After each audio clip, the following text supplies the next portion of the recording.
parties today have been talking about shopping, the high street, shoplifting and much else. And from the Conservatives, there's now going to be a standalone offence for enhancing protection for retail workers, a specific law about assaulting retail workers. Quite why we need that, I have absolutely no idea.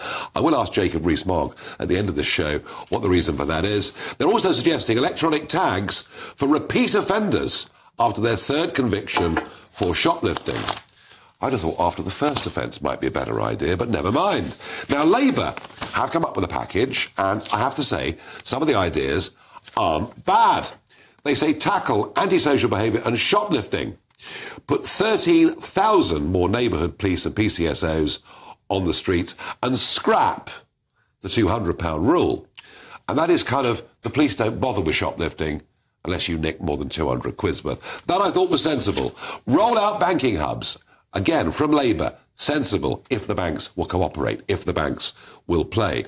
Replace business rates with a new system of business property taxation. Good in theory, although one has to notice in Wales, the business taxes, when they're in charge, are actually going up. Stamp out late payment to small and independent retailers. Again, very sensible, but you need the FCA, I think, to get involved.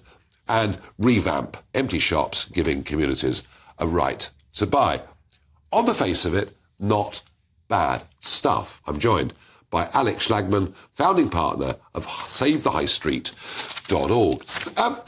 It all looks, to me, pretty sensible. Well, firstly, I think it's good to shine a light on an absolutely critical issue. We need to invest more in high streets. They're the heartbeat of communities. They power the local economy.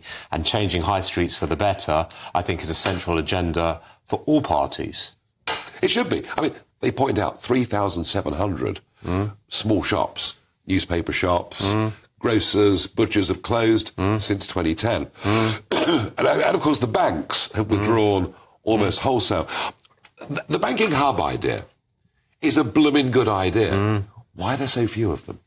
Yeah, so let's firstly address the businesses leaving the high streets and coming onto the high streets. So actually, ironically, the great opportunities for high streets is a new generation of entrepreneurs coming through with access to the space and support they need to be successful. There's actually 50,000 new independent businesses each year, roughly, starting on high streets. So what we need 50,000? 50,000. So one of the reasons we're seeing an increased vacancy rate on high streets is not because there isn't a vibrancy and an entrepreneurship in the UK economy.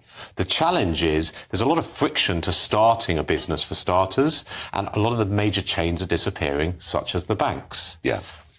And these startups, what are they doing? Are they tech businesses? What are they? Well, this is another interesting one. So here at SaveTheHighStreet.org, we ran a competition at the beginning of the year. We had 600 businesses applied to basically launch their business onto high streets.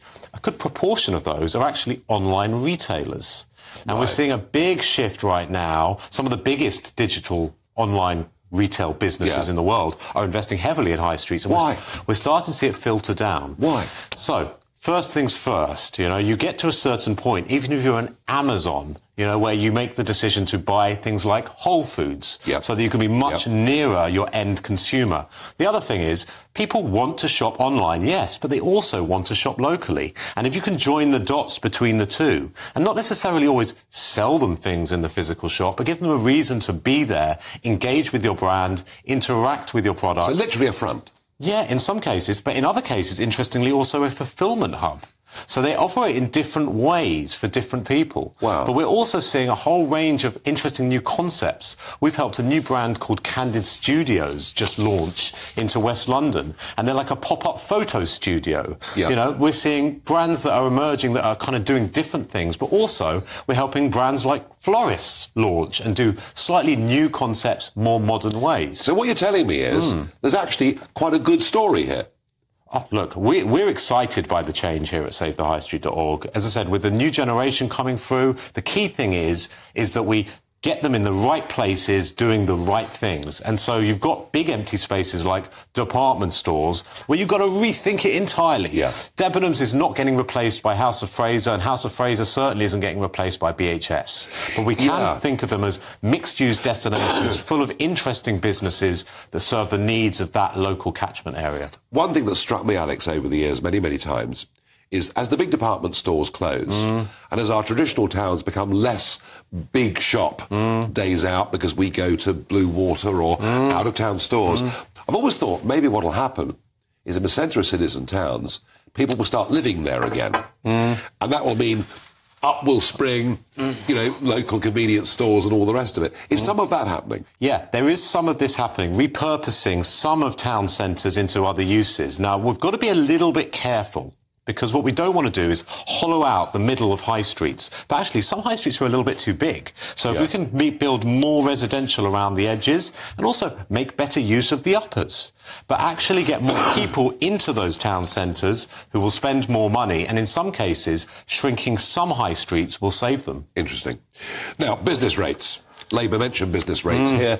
I can't think of a general election since I've been alive when we haven't talked about business rates or business taxes. The accusation by Tories far back at Labour is that when in Wales, where you're in charge, business taxes are going up, not down. What do you think might be a sensible solution for business taxes on the high street? Well, look, because they're often against people who pay no business rates because they're virtual online stores. It's a challenging one. And look, there's been this continuous, almost a generational debate about either reform or replacement of the current system. Now, the interesting language used in the Labour announcement was about replacement. So this is quite significant. So rather than a tweak, this is a big statement, and personally just very curious to see what that's actually going to look like. So where's this going to get paid for? How's it going to get paid for? And what's it going to look like? Personally, at SaveTheHighStreet.org, we want to see change. We need a levelling of the playing field here. I think everybody knows and has heard it too many times that it is an unfair system. So currently, any change is welcome for debate, but what I'd love to see is something that's significant, put in place, tested out, and rather than be a talking shop for another 10 years. Which it's in danger of being. But we'll see. I mean, maybe the manifesto will become more specific. Final thought. 13,000 more neighbourhood police and PCSOs. Great idea, but again, expensive. Yeah. Again, these are great things to get behind, and the High Street's an interesting one. I mean, we sit here, we're on GB News today.